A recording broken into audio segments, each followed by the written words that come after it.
mäletan veel sinu õlgu, isa, kus maailm tundus väike mul. Sa hoidsid mind nii kindla käega, et hirm ei leidnud minu teed. Sa õpetasid tugev olema, ka siis, kui elu haiget teeb. Ja iga sinu karmim sõna mind tegelikult kaitses veel. Ma vaidlesin ja lõin kõik uksed, ei mõistnud sinu vaikset hoolt. Aga täna näen ma selgelt, sa andsid mulle terve maailma. Aitäh, isa, et õpetasid ausalt elama. Aitäh sulle, hea südame, kannatuse ja tugevuse eest. Sa oled minu õpetaja, mu tugi ja mu parim sõber.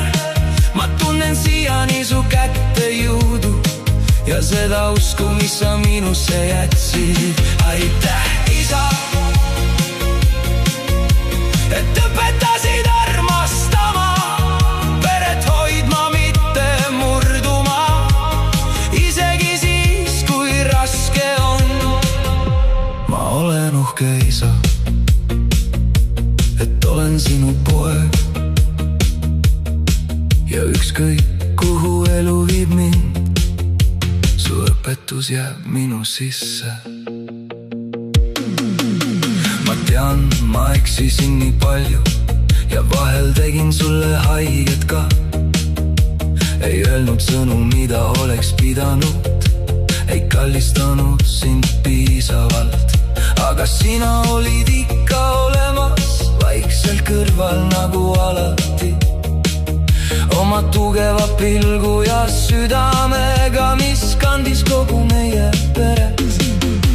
Ja nüüd, kui aastad mööduvad, ma mõistan iga sinu sammu, iga väsinud tööpäeva õhtu, iga ohverdust meie nimel. Aitäh, isa, selle kindluse eest mu sees, et ma ei karda elu enam, sest sina õpetasid mind seisma. Sa oled minu õpetaja, mu tugi ja mu parim sõber. Ja sinu tugevad käed elavad edasi minus. Aitäh, isa, aitäh kõige eest. Sa oled üks ja ainus minu südames.